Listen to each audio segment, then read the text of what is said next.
अपना masters complete कर रहा हूँ। जी, आप लोगों ने ज्वाइन किया?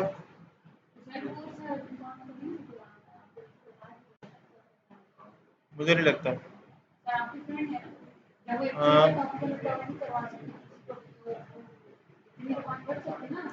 चलिए देखते हैं।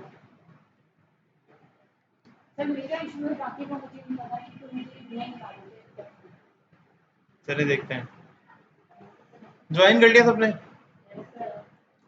अच्छा, ये कुछ एक तो प्रैक्टिसेस हैं और अब इवन कुछ पैटर्न और प्रैक्टिसेस ही रह गई हैं ना हमारे इस पूरे सेशन के अंदर, इसमें भी और नेक्स्ट वाले में भी कुछ कहीं टेस्टिंग के बारे में डिस्कशन होगी।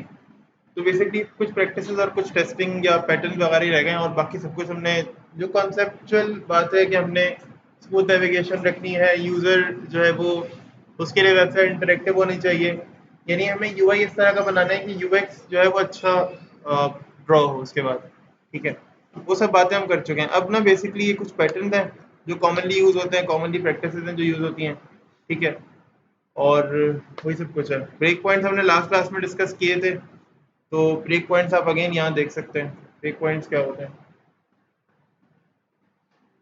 ब्रेक पॉइंट्स आर बेसिकली ना क्या होता है, ये टोटल विड्थ होती हैं, यानी ये कुछ ऐसे रेंजेस होती हैं।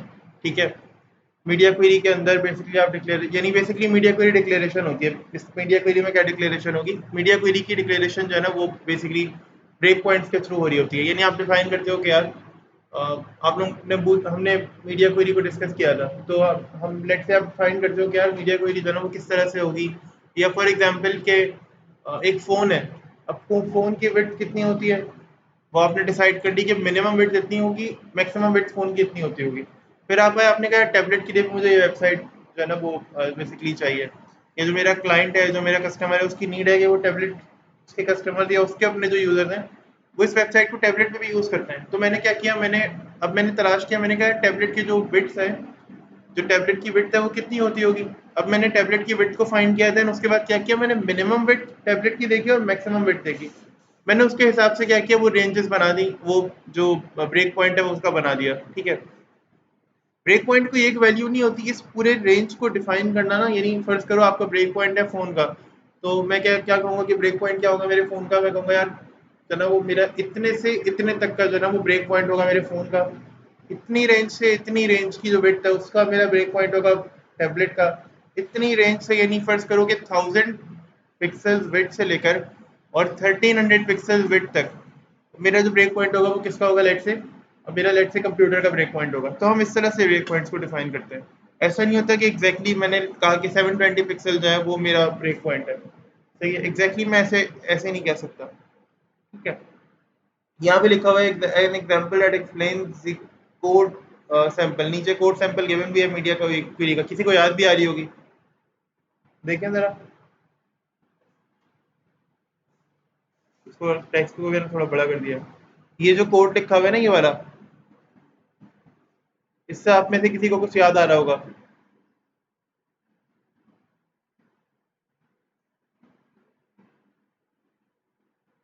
हमने क्या किया था,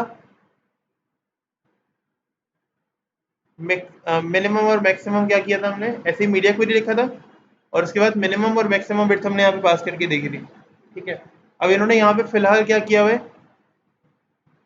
maximum screen basically maximum bit जो है ना प्रोवाइड किया है। हम यहाँ पर एंड से पहले यहाँ पर इन्होंने ओनली स्क्रीन लिखा हुआ है, यहाँ पर हम क्या लिखेंगे, अपनी मिनिमम बिट अगर कोई होगी तो वो प्रोवाइड करेंगे। ठीक है, और अगर सबसे छोटी डिवाइस के लिए काम कर रहे हैं तो फिर क्या करेंगे, या सबसे बड़ी डिवाइस के लिए काम कर रहे हैं, या लेट से सबसे, मैंने कहा फ़ोन के लिए काम कर रहा हूँ और फ़ोन की या सबसे बहुत जो है ना कम वेट वाला फ़ोन है और मुझे लगता है कि इसकी लिमिट जो है 500 है, तो मैक्सिमम डिफाइन कर दूंगा कि भाई जब मैक्सिमम इतना हो ना तब तक इतना, इस ये सी एस एस हो, उसके ऊपर ये स्टाइल हो। देन उसके बाद फिर उसके अलग रेंजेस और मजीद आगे बढ़ूंगा, तो उससे ज़्यादा वाइड फ़ोन के लिए अगर मैं काम कर रहा हूँ तो फिर डिफाइन करूंगा। बट ये वही पुराना कॉन्सेप्ट है। ब्रेक पॉइंट्स यहाँ पर और भी हैं। मेजर ब्रेक पॉइंट्स क्या होते हैं? ठीक है, अब मेजर पॉइंट ब्रेक पॉइंट्स क्या होते हैं, जहाँ पर रिजल्ट्स मिल रहे होते हैं एक मेजर चेंज के थ्रू, यानी जहाँ पर हम एक मेजर चेंज ला रहे होते हैं। नीचे जरा देखो,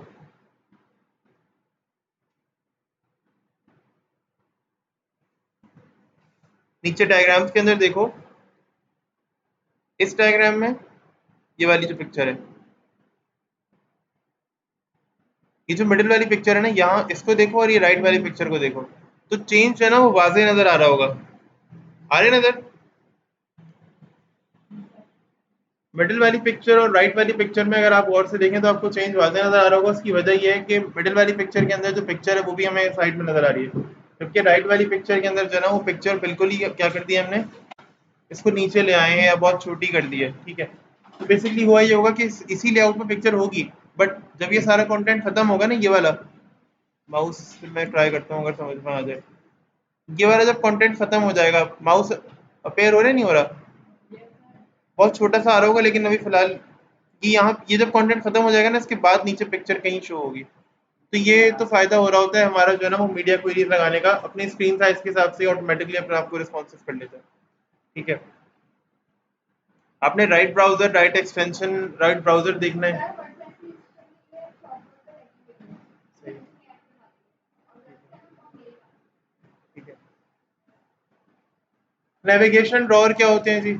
नेविगेशन ड्रॉअर अगेन वही वाला सारा सीन और सिनेरियो होता है कि ये टॉप लेवल की वो होती है, नेविगेशन होती है, जहाँ जो आपको याद होगा, इवन अभी आप यूज भी करेंगे, आपको वेबसाइट के टॉप पे नेविगेशन बार्स ये वो अपने डिस्कस किया था कि वो लिस्ट के थ्रू भी नेव बार्स बना रहे होते हैं। इसके अलावा नेव का अपना टैग भी होता है, तो वो बेसिकली आप जो टॉप पे बना रहे होते हो वेबसाइट के, नेविगेशन ड्रॉअर बेसिकली उसे कहते हैं। देखो यहाँ पे ये गिवन भी है एक तरह से साइट, ये रही, ये साइड नेविगेशन ड्रॉअर है फुल हाइट वाली। ठीक है, ये यहाँ पे गिवन है, इन्होंने साइड में बना दिया, हम क्या कर रहे होते हैं यूजुअली टॉप पे बना रहे होते हैं। इसको थोड़ा सा लार्ज करके दिखा दिया है। अभी फिलहाल हम, मुझे पता है कि कैसे करना है क्या करना है। ठीक है, आप लोगों को भी ये पता है कि किस तरह से ये बनेगी। हमने सिंपली एलिमेंट रख के और उनके साथ आइकन्स रखना है, तो ये कोई मुश्किल चीज़ नहीं है, इसलिए मैं इस पर इतना टाइम नहीं लगा रहा हूँ। ठीक है, अच्छा, फिर ना यहाँ पर पेजिनेशन आती है। अब स्टैक पेजिनेशन क्या होती है, सबसे पहले ये देखते हैं स्टैकिंग क्या होती है। तो stacking refers to positioning of content elements on top of each other। यानी स्टैकिंग क्या होती है, कंटेंट्स एलिमेंट को एक दूसरे के ऊपर रखना। यानी फर्ज करें कि आपका कोई एलिमेंट है, आपने क्या किया, उसके ऊपर कोई और एलिमेंट रखा, उसे स्टैकिंग कहते हैं। यानी वही अगेन सीक्वेंस वाइज जो हम काम कर रहे होते हैं, वो देन हमारा जो एलिमेंट है एक के ऊपर एक आ रहा होता है कि भाई ये डाटा था, अब देन इसके ऊपर ये वाला डाटा आ गया। ठीक है, देन इसके ऊपर मैंने ये वाला डाटा रख दिया, इसको स्टैकिंग कहते हैं। ठीक है, इसके अलावा स्टैक वर्क किस तरह कर रहा होता है, सही है, तो नीचे देखें, responsive framework separate space classes. ठीक है, तो ये रिस्पॉन्सिव फ्रेमवर्क क्या कर रहे होते हैं, स्पेस क्लासेस को सेपरेट कर रहे होते हैं, किस चीज़ के लिए, ताकि कॉलम विड्थ को अप्लाई कर सकें एलिमेंट्स के ऊपर।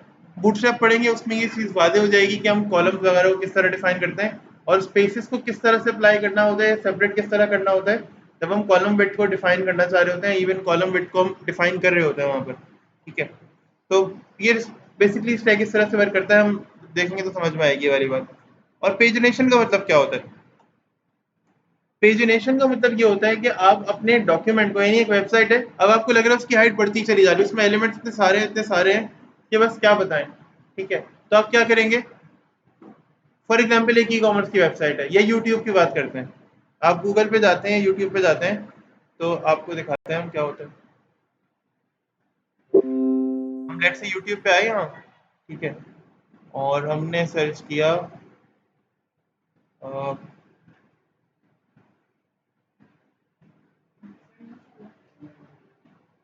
अरे हाँ, एक मिनट, एक मिनट,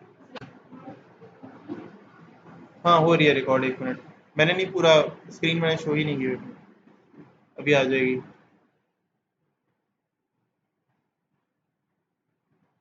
ठीक है, और लेट से मैं सर्च करता हूँ कि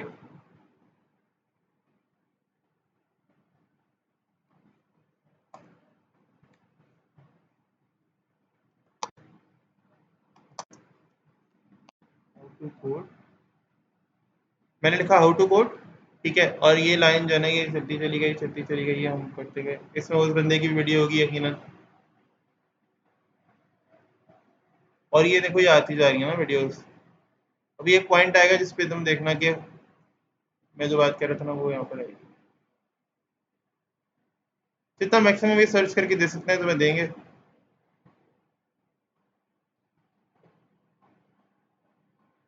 पेजिनेशन हटा दी है इन्होंने।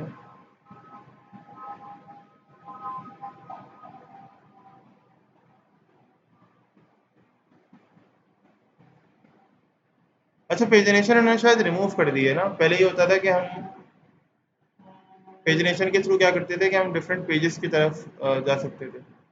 तो नीचे अगर आप लोगों ने गूगल पे देखा हो या आप लिखते हैं गूगल पे लिखे होते हैं, नहीं यूट्यूब में भी आता था बट अभी इन्होंने रिमूव कर दिया है। हम्म, यूट्यूब पे आता था ये।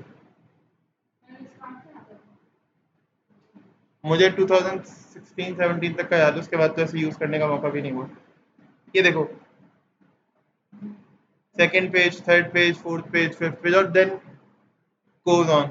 ठीक है, इसका मतलब क्या है कि भाई पेजेस इतने सारे हैं, कंटेंट इतना ज्यादा है कि एक पेज पर आना उसका मुमकिन नहीं है। अगर आ भी जाता तो वही यूट्यूब की तरह स्क्रॉल करते जाओ करते जाओ करते जाओ। अब यूट्यूब पे भी पहले ये था कि कुछ आई थिंक 20 या 30 वीडियोस स्टार्टिंग में फर्स्ट पेज पर आती थी, और देन उसके बाद ये होता था कि आप जो है ना वो नेक्स्ट पेज पर जा सकते हो। तो लोग कोशिश करते थे कि हमारी वीडियो जो है ना फर्स्ट पेज पर आए, हमारी वीडियो सेकंड पेज पर ना जाए। थोड़ा सा पहले जाके देखना यूट्यूब का वर्जन तुम 16 का, 17 का, इवन 18 का भी देखोगे या 17 का भी देखोगे तो शायद तुम्हें मिल जाएगा ये वाला वर्जन। मुझे याद पड़ रहा है मैंने 17 में शायद इस तरह से यूट्यूब यूज़ किया है कि मैं बहुत ज़्यादा सर्चिंग कर लूँ, क्योंकि उस वक्त ही पढ़ने का बहुत ज़्यादा होता था, अब इतना ज़्यादा नहीं होता, तो आर्टिकल से ज़्यादातर पढ़ लेते हैं। ठीक है, तो पेज जनरेशन में क्या होता है कि हम क्या कर रहे हैं, अपने कंटेंट को डिवाइड करते हैं मल्टीपल पेजेस के अंदर। आपकी वेबसाइट से भी यही होगा कि आप क्या करेंगे, अपनी वेबसाइट को डिफाइन करेंगे। फॉर एग्जांपल किसी की वेबसाइट आई कोई ई कॉमर्स पर, तो क्या हुआ, बहुत सारी प्रोडक्ट्स हैं, अब एक पेज पर सारी प्रोडक्ट्स तो आ नहीं सकती, तो आप क्या करोगे, अपनी प्रोडक्ट्स को डिवाइड करोगे मल्टीपल पेजेस के अंदर। यानी फर्ज करो कि आपने 10 प्रोडक्ट्स जो है ना वो एक पेज पे दे दी, नेक्स्ट 10 प्रोडक्ट्स आपने क्या कर दी, वो एक सेपरेट पेज पर दे दी। जी, अभी तो फर्स्ट सेमेस्टर के हिसाब से हम सर्च वाले फंक्शनैलिटी नहीं बनाएंगे। ठीक है, लेकिन हाँ जो लोग सर्च कर लेते हैं ना, उसका सीन भी ये हो रहा होता है कि वो सर्चिंग भी जो है ना वो हो तो रही होती है, लेकिन हमने जो डिजाइन बनाया होता है वो तो मल्टीपल पेजेस का ही बनाया होता है, तो हम डिजाइन वही अगेन मल्टीपल पेजेस का ही देंगे। ठीक है, अच्छा फिर इसके अलावा फ्लूइड इमेज क्या होती है। फ्लूइड इमेज ऐसी होती है जो जैसे अभी देखो फोन पे ओपन हो रही है, इसको कोई फर्क नहीं पड़ रहा, कंप्यूटर पे या टैबलेट पे ओपन हो रही है तब भी मसला नहीं है, पीसी या लैपटॉप पे ओपन हो रही है तब भी इसको कोई इशू नहीं आ रहा। तो फ्लूइड इमेज इस तरह की होती है जो अपनी विड्थ को ऑटोमेटिकली एडजस्ट करती है, किसके साथ, अपनी स्क्रीन के साथ। इसकी विड्थ पे कोई असर नहीं पड़ता। कब असर नहीं पड़ता, जब कोई जो स्क्रीन है वो अपना साइज चेंज करेगी। यानी फर्ज करो कि अभी मोबाइल पे देख रहे हैं वेबसाइट, कल कंप्यूटर पे देखनी है, तो इसकी विड्थ पे कोई असर नहीं पड़ेगा, ये अपने आप को फुल विड्थ ही रखेगी, चाहे इमेज का टैग ही क्यों ना लगा हुआ। सिर्फ जरूरी नहीं है कि बैकग्राउंड इमेज होगी तो ही बैकग्राउंड साइज कवर होगा और फुल साइज हो जाएगी, अब कोई मसला नहीं होगा। इमेज के टाइप में भी ऐसा हो जाता है, हम ये क्लासेस बाकायदा देखेंगे अभी। ठीक है, अगेन फ्लूइड इमेज का यही सीन हो रहा होता है। देखो यहाँ पे ये अपनी, ये देखो यहाँ पे विड्थ डिफरेंट है स्क्रीन की, यहाँ पे स्क्रीन की विड्थ डिफरेंट है, लेकिन पिक्चर अपने बिहेवियर को चेंज नहीं कर रही है। ऐसा नहीं हो रहा कि सेपरेट सेंटर में आ जाती है अगर विड्थ कम होती है, या ये गायब हो जाती है, ऐसा नहीं हो रहा है। पिक्चर अपनी अपीयरेंस को वही सेम रखेगी, इसमें कोई मसला नहीं आएगा। ठीक है, इसकी विड्थ बेसिकली रिस्पॉन्सिव होती है। अच्छा, ये बटन बार है, टैब बार है, इसको डिस्कस करेंगे। ठीक है, इस तरह से हम डाटा जो है ना वो एक साथ रख सकते हैं।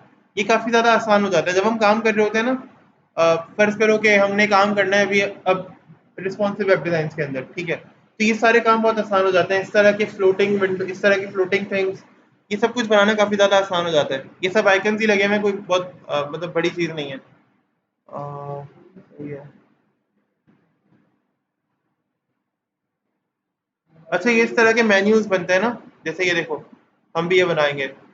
ये रहे, ये ब्लैक वाले पार्ट पे देखो, यहाँ पे क्लिक करोगे ना तो क्या होगा, इस तरह का मेन्यू नीचे ड्राइव होगा। तो हम भी ये भी बनाएंगे बूटस्ट्रैप में, यही स्लाइड इन मेन्यू यही है। ठीक है, अब इसका कोड देख कर तो अभी कोई फायदा नहीं है, समरीज देख लें थोड़ी बहुत इसकी, देखो डिस्प्ले हो रही होगी।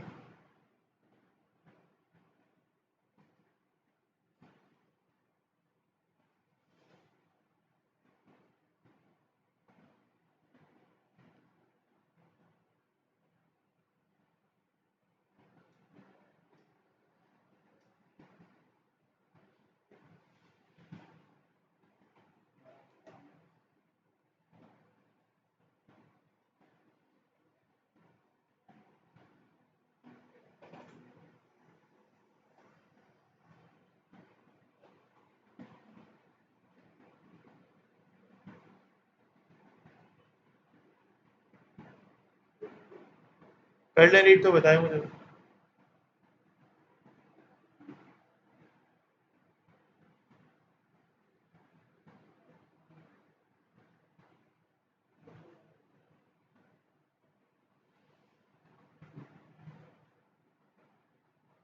कर ली, आगे चलते हैं।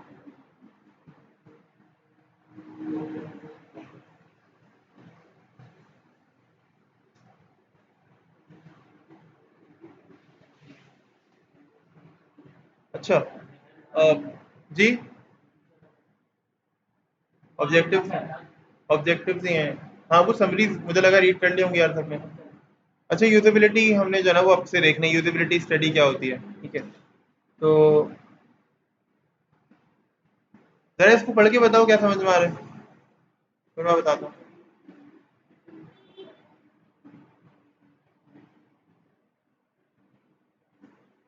ये फर्स्ट पैराग्राफ में ना समझ में आ जाएगी, अगर तो समझ में आनी होगी तो फर्स्ट पैराग्राफ से आ जाएगी।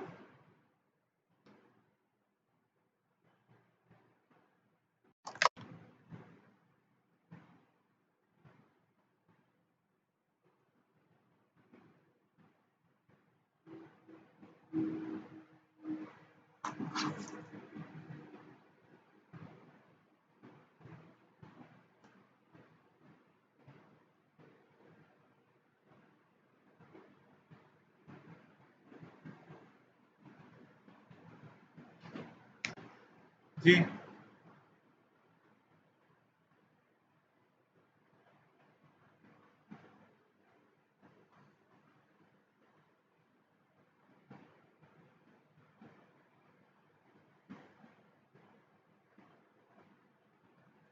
जी भाई बताएं।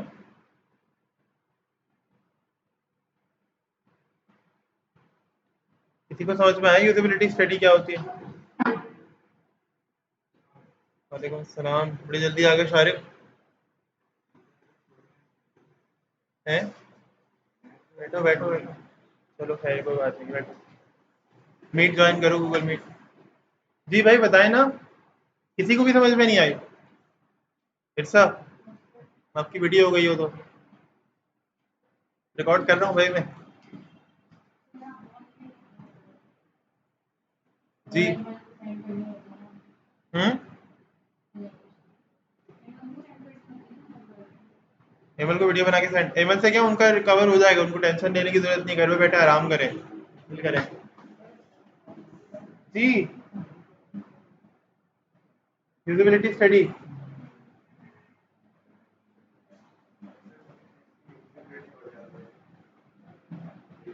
अच्छा, तो यहाँ के हिसाब से क्या समझ में आया कि यूजेबिलिटी स्टडी यहाँ लिखा हुआ तो है?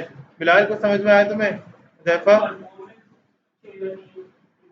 बेसिकली हम क्या करते हैं, हम ना इवेल्युएट करते हैं अपने जो भी प्रोडक्ट होती है, लेट्स से वेबसाइट है उसको मैं इवेल्युएट करूंगा। इवेल्युएट का मतलब क्या होता है कि आसान वर्ड में बोले तो उसका पोस्टमार्टम कर देना, यानी क्या होना होता है क्या है कि आपने अपनी प्रोडक्ट को उठाया, वेबसाइट को उठाया, ठीक है। अब आपने उसके यूजर्स के हाथ उसको लगा दिया, यानी आपने कहा कि यार यूजर से जिसने बेसिकली उसे यूज करना है ना, ठीक है। फॉर एग्जांपल उसे यूज करना है यहाँ के स्टाफ ने, एपटेक के स्टाफ ने, तो हम क्या करेंगे, अब हम लोगों ने वेबसाइट बनाई फॉर एग्जांपल हमारी क्लास में, हम क्या करेंगे, स्टाफ के हाथ लगा देंगे वेबसाइट को, और स्टाफ से कहेंगे भाई जितना मैक्सिमम यूज हो सकता है ना इसका करो, जितनी गलतियां हो सकती हैं, जितने एरर्स हो सकते हैं, जो कुछ कर सकते हो ना इसके साथ वो करो, ठीक है। हमने देखना है कि ये वेबसाइट कितना बेयर कर सकती है, कहाँ पे ये वेबसाइट सफर करेगी, जहां जहां पे वो वेबसाइट सफर करे उसको प्रॉब्लम हो, वहां पे आपने क्या करना है, उसकी परफॉर्मेंस को बेटर करना है। जहां पे आपको लगे कि 4 बंदे एक साथ यूज कर रहे हैं, वेबसाइट का सर्वर डाउन हो गया, आपने क्या करना है, सर्वर अपडेट करके देना है, ठीक है। जहां भी प्रॉब्लम आए ना, आपने क्या करना है, उसको बेसिकली इवेल्युएट करने का मतलब ये होता है कि आप उसकी एक एक पार्ट को देखो, वेबसाइट के कौन कौन से हिस्से में जो है ना वो प्रॉब्लम आ रही है। आपने एक एक पार्ट को देखा, अब आपने तो देख लिया, आपने जब कस्टमर को दिया ना, जो बेसिकली क्लाइंट यूज करेगा, उसके यूजेज के दरमियान जो आपने इन्हेंसमेंट के लिए देखनी है ना चीजें, परफॉर्मेंस वाइज जो उसकी आपने परफॉर्मेंस टेस्ट किया कि यार ये कैसे कैसे चल रही है, अब आपने देखना है इन्हेंसमेंट के लिए कि यार जब ये यूजर यूज कर रहा था तो यहाँ पे इश्यूज आ रहे थे। फॉर एग्जाम्पल आपने वेबसाइट दी, अब मैं सैरिश यूज कर रही है, यहाँ पे सब काम करते हैं, मैं सैरिश यूज कर रही हूँ उस वेबसाइट को, ठीक है। अब वो कह रही है कि एक जगह पे इशू आ रहा है इरसा, ठीक है। अब इरसा ने कहा कि यार अच्छा इशू आ रहा है, चले मैं देखती हूँ क्या करना है, और ऐसे ऐसे ना इस तरह मसले आ रहे हैं। फॉर एग्जाम्पल उन्होंने कहा कि भाई जब हम कोई डाटा अपलोड करते हैं स्टूडेंट का नए, ठीक है, तो वो क्या होता है, वो पेज लैग करता है। मिर्सा ने कहा वो पेज लैग करता है, तो चलो देखते हैं उसको क्या कर सकते हैं। इन्होंने उसको सेट कर दिया। अब जब इन्होंने उसकी जो भी इश्यूज थे, उसके बग्स थे, जब वो फिक्स कर दिए, अगेन मिस सैरिश के पास वो भेज दिया। अपडेट दायरा इन्होंने अपने सर्वर में अपडेट की, मिस सैरिश के पास ऑटोमेटिकली वो अपडेट हो गई, ठीक है। जब वो अपडेट हो गई, अब मिस सैरिश देख रही है कि जी वो डेटा अपलोड हो रहा है, सही जा रहा है। अब डाटा अपलोड में कोई मसला नहीं आ रहा। अब जब डाटा व्यू कर रही है ना, तो वो एक जगह पे जाके थोड़ा सा कह लें कि वो डाटा सही से लोड नहीं हो रहा मे भी, ठीक है। अब पता चला कि जी 4-5 लोग और यूज़ कर रहे हैं, ठीक है। तो उसमें फिर सर्वर का इशू है। अब वो कोडर का इशू नहीं होता, डेवलपर का इशू नहीं होता। सर्वर आप जितना अच्छा, सर्वर में ये सीन होता है कि आप जितने पैसे डालेंगे उतना अच्छा सर्वर होगा, ठीक है। तो अब सर्वर इन्होंने जो ना वो क्लाइंट के हिसाब से थोड़ा कम पैसों का खरीदा हुआ था। इन्होंने क्लाइंट से कहा भाई सर्वर मैं खरीद देती हूँ आपको अच्छा वाला, आप मुझे पेमेंट कर दें, मैं वो आगे पे कर दूंगी, ठीक है। क्लाइंट ने इनको पैसे दिए, इन्होंने अच्छा सर्वर खरीद दिया, वो भी मसला हल हो गया। तो ये जो सारा सिनेरियो होता है ना कि यूजर के यूज में हो बस डिवाइस, और अब आप उसे अपडेट कर रहे हैं एनहेंसमेंट के लिए, उसमें जो है ना वो क्या कर रहे हैं, परफॉर्मेंस टेस्ट अप्लाई कर रहे हैं कि यार ये इसको पूरी तरह से आपने जो है ना वो मतलब समझो कि जितना मैक्सिमम होता है ना रगड़ देना है, मतलब जितना मैक्सिमम होता है आपने काम करना है, ठीक है। इस सब को यूजेबिलिटी स्टडी के अंदर, ये सब कुछ जो स्टडी कर रहे हो जो बेसिकली आप इस सबको, ठीक है, ये सब यूजेबिलिटी स्टडी के अंदर आ रहा होता है। इसके अलावा यूजेबिलिटी स्टडी क्या कर रही होती है, अब जरा देखो, अब सेकंड वाले को तो समझने की कोशिश करो अगर पॉसिबल है।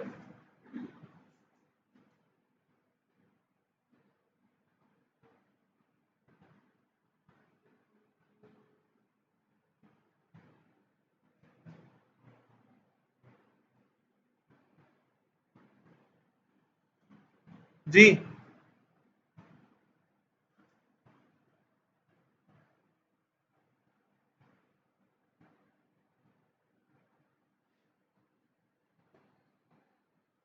usability study involves observing and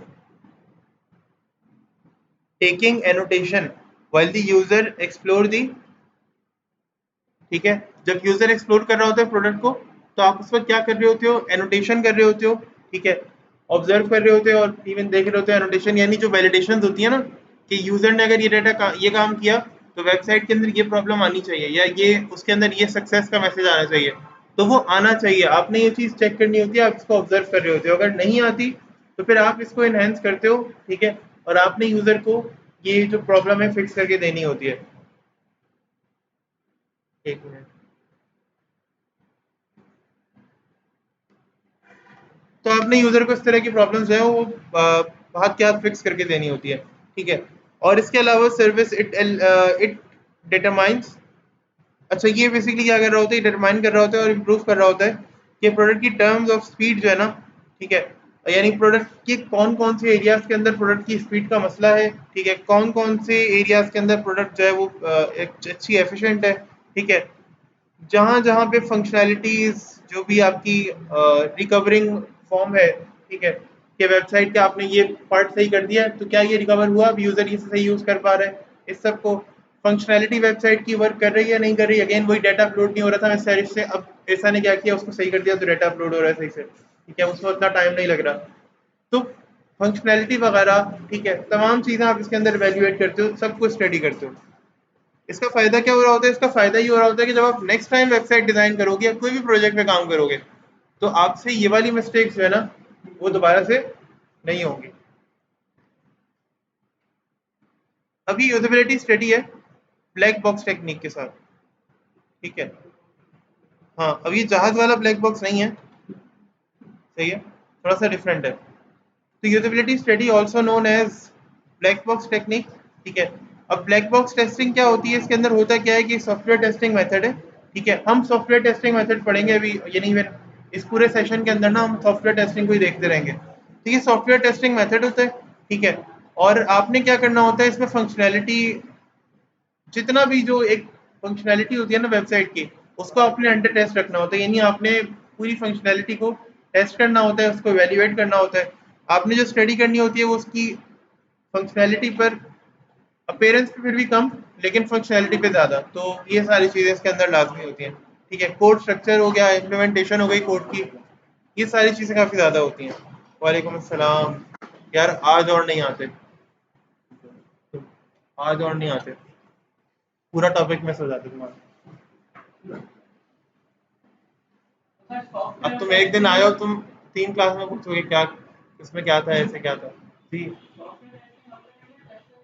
software testing depend करता है, अगर तुम किसी छोटी जगह पे काम कर रहे हो, ठीक है, तो सॉफ्टवेयर टेस्टिंग, डेवलपमेंट, डिजाइनिंग तुम्हें करनी पड़ेगी, ठीक है। अगर तुम किसी बड़ी जगह पे काम कर रहे हो तो क्या होता है कि बाकायदा इसके डिपार्ट जी, भाई तो मैं खड़ा हो जाता हूँ, तुम खड़े हो जाओ। सॉफ्टवेयर टेस्टिंग ना जरूरी नहीं है कि हम करें, अब ये डिपेंड करता है कि आप किस जगह पे काम कर रहे हो, ठीक है। फॉर एग्जांपल आप किसी बड़ी जगह पे काम कर रहे हो, ठीक है, अच्छा एक कोई बड़ी कॉर्पोरेट कंपनी है, आप उसके साथ काम कर रहे हो, तो वहां पे क्या होगा कि वहां पे ना डिपार्टमेंट्स होते हैं बाकायदा। इवन आपको डेवलपमेंट या जो डिजाइनिंग करनी होती है ना, उसमें ये नहीं होता कि आपको कह दिया जाए कि बिलाल अब तुम 4 डिजाइन देखो, इंटरनेट पे सर्च करो और उससे आइडिया लो कि वेबसाइट कैसी बनेगी, ये नहीं होता।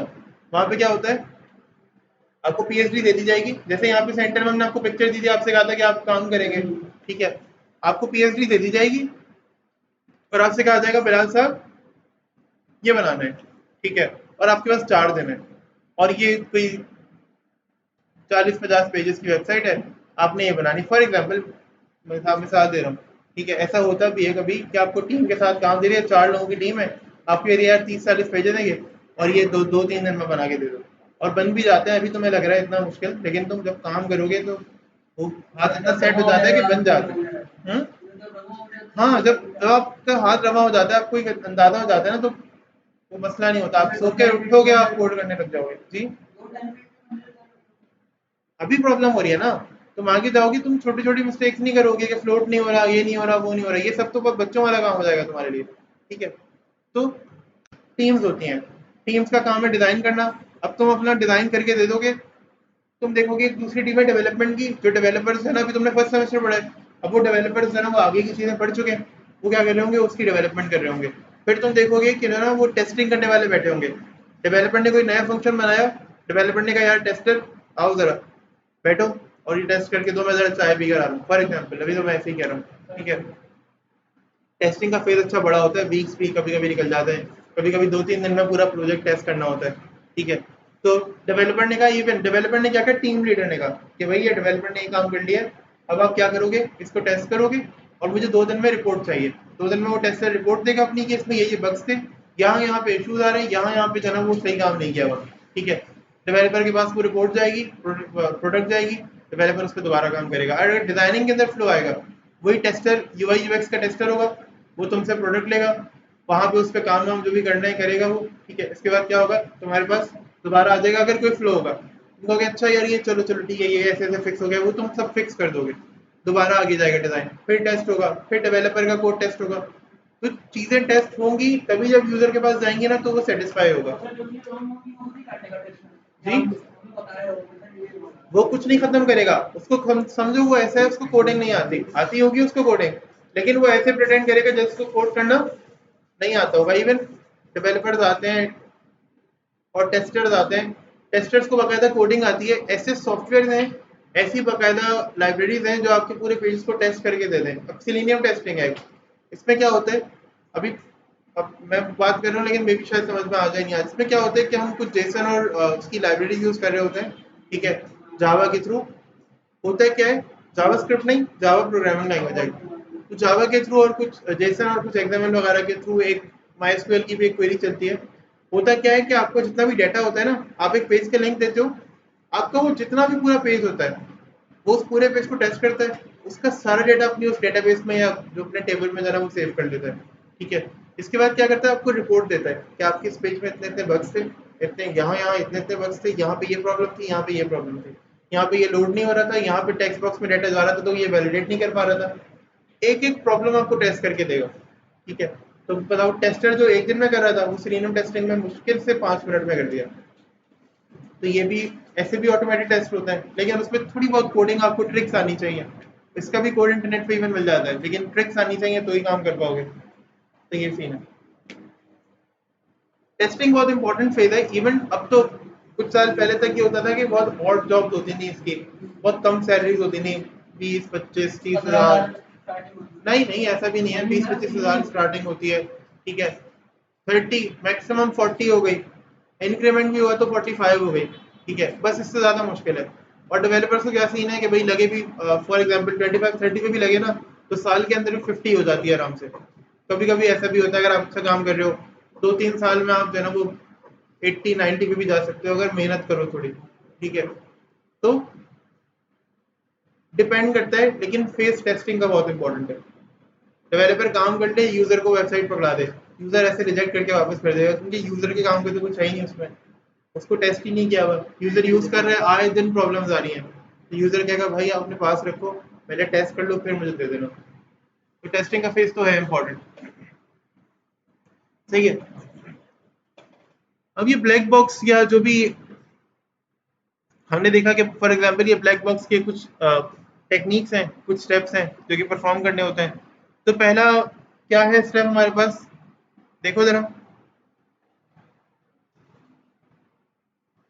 सिस्टम की इनिशियल जो रिक्वायरमेंट स्पेसिफिकेशन है ना, हमने क्या करनी होती है, वो कलेक्ट करनी होती हैं, वो गेट करनी होती हैं, वो उनको ऑब्जर्व करना होता है कि भाई फॉर एग्जांपल अब मुझसे प्रोजेक्ट बनाया एपटेक ने कहा कि ये वेबसाइट बनानी है, ऐसा ऐसा पोर्टल है स्टूडेंट का और ये हमारा स्टाफ यूज करेगा, ठीक है। तो हमने बना दिया। अब जब हम टेस्टिंग करने बैठ रहे हैं, ब्लैक बॉक्स टेस्टिंग, तो अब हम ऑब्जर्व करेंगे कि इसकी इनिशियल जो रिक्वायरमेंट थी, स्पेसिफिकेशन थी, जो भी नीड्स थी, वो क्या क्या थी, ठीक है। अब हम ये टेस्ट करने बैठ रहे हैं, ठीक है। फिर इसके अलावा हमने क्या करना है, जो वैलिड इनपुट्स हैं, जहाँ पे हम मतलब जैसे कहते हैं ना, जहाँ पे हम कोई फंक्शन परफॉर्म कर सकते हैं और उसका कोई आउटपुट मिलेगा, उन तमाम को हमने सेलेक्ट करना है, ठीक है। उन सबको वेरीफाई करना है कि आई ये सही काम कर रहे हैं, नहीं कर रहे हैं, ठीक है। सॉफ्टवेयर की तमाम फंक्शनैलिटी, सॉफ्टवेयर अंडर टेस्ट के अंदर हम डिस्कस किया था, ये फंक्शनैलिटी टेस्ट होता है, सही है। ये फंक्शनैलिटी टेस्ट होता है, software under test functionality test होता है। अगेन यहाँ पे लिखा हुआ है कि हम सॉफ्टवेयर अंडर टेस्ट के अंदर इसको डालेंगे, इसका मतलब क्या है, सॉफ्टवेयर के जितने इनपुट्स यानी जितने फंक्शन होंगे, यकीनन उनका आउटपुट होगा, उन सबको टेस्ट करना, ठीक है। फिर इसके अलावा इनके जो नोइंग आउटपुट्स हैं, यानी जो एक्सपेक्टेड आउटपुट्स हैं, उनको जानना। फर्ज करो कि मैंने लिखा, एक वेबसाइट के अंदर एक ऑप्शन है कि जब डेटा अपलोड होता है ना, तो लिखा हुआ आता है data successfully updated in the database, या डेटा सक्सेसफुली पोस्टेड, या डेटा सक्सेसफुली अपलोडेड, ठीक है। अब मैंने एक्सपेक्टेड मैसेज जो है ना वो जानना है, इसका मतलब क्या है कि मैंने इनपुट दिया डेटा अपलोड करने का, ठीक है। अब डेटा अपलोड करने का इनपुट तो दे दिया, फॉर एग्जांपल अभी तो मैं, अभी मुझे जानना है ना, मैं सेकंड स्टेप करके आया हूँ कि मैं सेलेक्ट कर रहा हूँ कि ये वाला इनपुट होगा जिसमें डेटा अपलोड होगा, ये वाला इनपुट होगा जिसमें डेटा डाउनलोड होगा, ये वाला इनपुट होगा जिसके अंदर क्या होगा कि भाई मैं स्टूडेंट को डिलीट कर सकता हूँ, ठीक है। ये वाला इनपुट होगा जिसके अंदर मैं स्टूडेंट को अपडेट कर सकता हूँ, उसका रिकॉर्ड, उसका नाम चेंज करना है तो रिकॉर्ड अपडेट हो जाएगा, ठीक है। ये मैंने सेलेक्ट कर लिया। अब मुझे ये जानना है कि एक्सपेक्टेड इनपुट तो ये है कि डेटा अपलोड कर रहा हूँ, इसका आउटपुट क्या हो सकता है, ठीक है। ये बात मुझे पहले से पता होनी चाहिए, एक अंदाजन कि यार ये हो सकता है इसका आउटपुट कि भाई data uploaded successfully, what ever जो भी ना, ये हो सकता है इसका आउटपुट, ठीक है। मुझे ये जानना है, एक्सपेक्टेड आउटपुट चाहिए, ठीक है। ऐसा भी हो सकता है मैंने अपलोड किया और डेटा अपलोड ही ना हुआ और लिखा हुआ आगे सर्वर बिजी राइट नाउ, तो मैं एक्सपेक्टेड नहीं होगा, वो तो असल एक्चुअल होगा। मैंने एक्सपेक्टेड जानना है, ठीक है। फिर इसके अलावा हमने क्या करना है, टेस्ट केसेस बनाने हैं विद द सेलेक्टेड इनपुट्स, ठीक है। टेस्ट केसेस बनाने हैं कि भाई इस टाइम पे मैं ये वाला डेटा इनपुट करूंगा, ठीक है, इस तरह से करूंगा, ये टेस्ट केस कहलाता है कि यार मैंने इस तरह से टेस्ट करना है, ठीक है। और मैं इसको नोट डाउन, अभी ये सब डॉक्यूमेंटेशन की सूरत में हो रहा होता है, आपने एक डॉक्यूमेंट मेंटेन करने होते हैं, मैंने यार इस तरह से ये डेटा अपलोड करना है, ठीक है, और ऐसे ऐसे मैं ये करूंगा, तो ये टेस्ट केस बन गया आपका पूरा, इसी तरह से टेस्ट करूंगा, ठीक है। इस तरह आप सारे इनपुट्स के अलग अलग टेस्ट बना लो। नेक्स्ट स्टेप क्या है, उन टेस्ट केसेस को एग्जीक्यूट करो, यानी उनको परफॉर्म करो, ठीक है। उसके बाद क्या होगा, कंपेयर करोगे एक्चुअल आउटपुट्स को जो कि आपको मिले हैं जब आपने टेस्ट केस परफॉर्म किया, और वो पहले वाले आउटपुट को जो आपको लग रहा था कि यार ये वाले आउटपुट आ सकते हैं, आपने डाटा अपलोड करना है तो ये आ सकता है, मे बी आ जाए, एक्सपेक्ट कर रहा हूँ मैं। और अब जब आपने डाटा अपलोड कर दिया, तो क्या आउटपुट आ रहे हैं आपने वो भी कंपेयर करना है आपस में, क्या ये दोनों सही है, मैच कर रहे हैं, ठीक है, ऐसा ही होना चाहिए था और ऐसा ही हुआ या नहीं।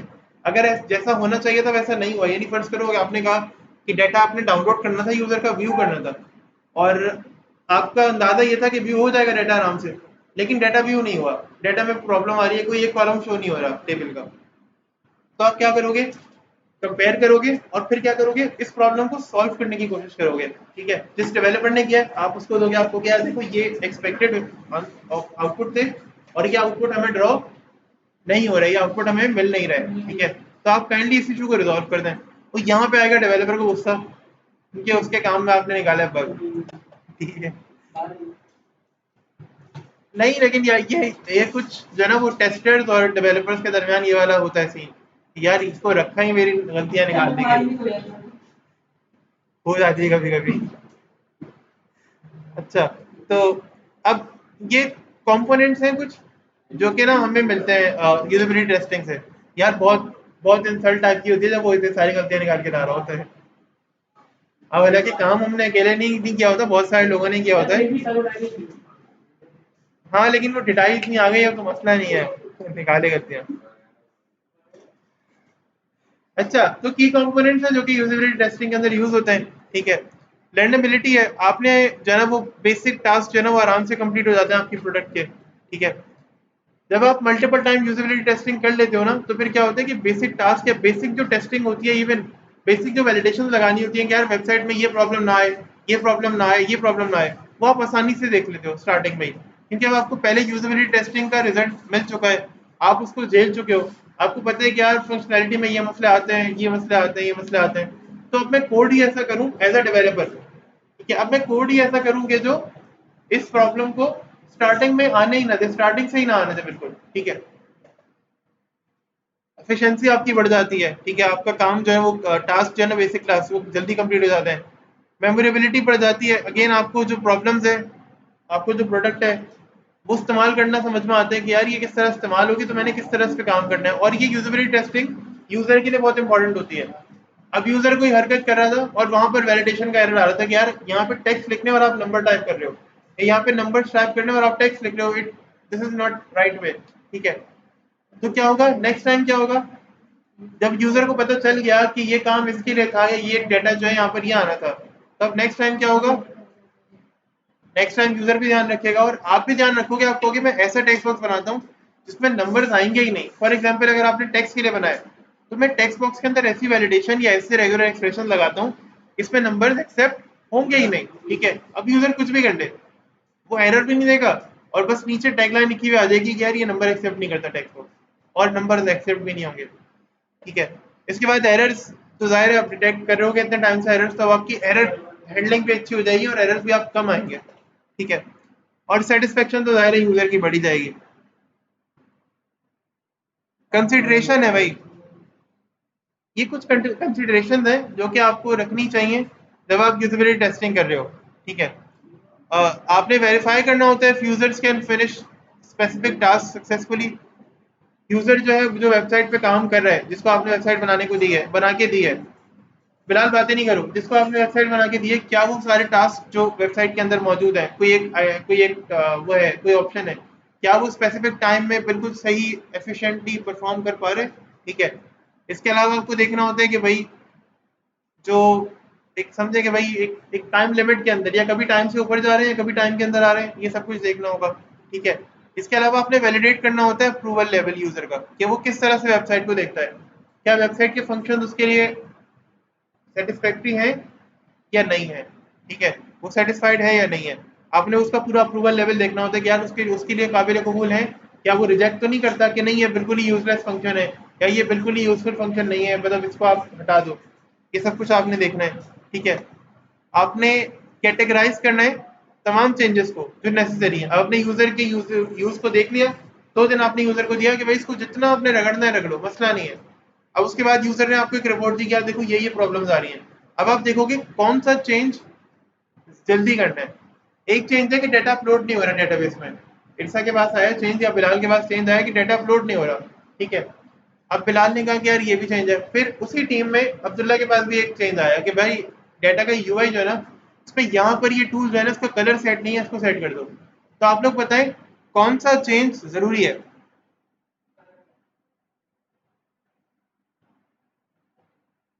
कौन सा चेंज जरूरी है भाई, बताएं जरा। कौन सा चेंज पहले करना चाहिए हमें? वेबसाइट में दो चेंजेस आए हमारे पास, दो नीड्स आए। एक नीड ये आई है कि हमने क्या करना है, हमने डाटा अपलोड करने की कोशिश की और डाटा अपलोड नहीं हो रहा। और दूसरी नीड ये आई है कि हम जना वो बटन का एक कलर है वो बहुत अजीब सा लग रहा है, बहुत जना वो मैच नहीं कर रहा यूआई से। तो हमने पहले क्या करना है, डाटा वाला चेंज करना होगा। क्यों? क्योंकि वो डाटा वाला चेंज अगर नहीं करेंगे ना तो वेबसाइट का काम जो है वो रुक जाएगा। अगर बटन को चेंज नहीं किया तो कोई मसला नहीं है, एक दो दिन अगर नहीं भी किया तो यूजर बर्दाश्त कर लेगा। ठीक है, तो हमें ये चीज देखनी है कि पहले क्या काम है, इवेल्युएट करना है अपने जितना भी सॉफ्टवेयर है, जो हमारी प्रोडक्ट है उसके जो यूजेबिलिटी गोल्स है ना उनको इवेल्युएट करना है, उनकी परफॉर्मेंस को इवेल्युएट करना है कि ये हमने परफॉर्मेंस जो है वो यहाँ पे बेहतर करनी है, फंक्शनैलिटी वाइज बेहतर करनी है, यूआई वाइज बेहतर करनी है, ये सब कुछ हमने इवेल्युएट करना है अपने पास। एडवांटेजेस हैं इसके, कुछ देखें जरा।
जी भाई,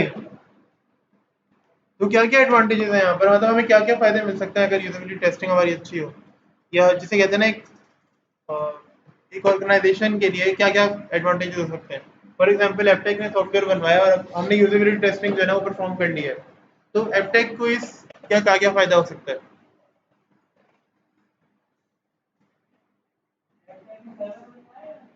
एपटेक ने एक वेबसाइट बनवाई है, अब एपटेक को इसका क्या एडवांटेज हो सकता है कि एपटेक ने उसकी यूजेबिलिटी टेस्टिंग भी करवा दी है। भाई आप डेवलपर्स हो, ठीक है, आपने एपटेक की वेबसाइट बनाई, अब आप ही यूजेबिलिटी की टेस्टिंग कर रहे हो, तो यूजेबिलिटी की टेस्टिंग के बाद इसका फायदा एपटेक को क्या हो गया? और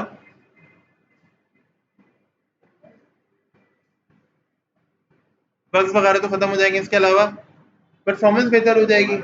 ठीक है, इसके अलावा क्या होगा, जो आपका पॉसिबल मिस्टेक्स थी ना जो हम कर रहे थे, यानी जो इसके यूजर्स कर रहे थे, हम डेवलपर्स नहीं, जो यूजर्स कर रहे थे, वो क्या होंगी, पता चल जाएंगी और अब वो कम से कम होंगी। ठीक है, इसके अलावा चलो भाई, बहुत ज्यादा इकोनॉमिकल हो जाता है सब कुछ ना, कि आपको बहुत ज्यादा मेहनत नहीं करनी पड़ती है। थोड़ा वेट करते हैं।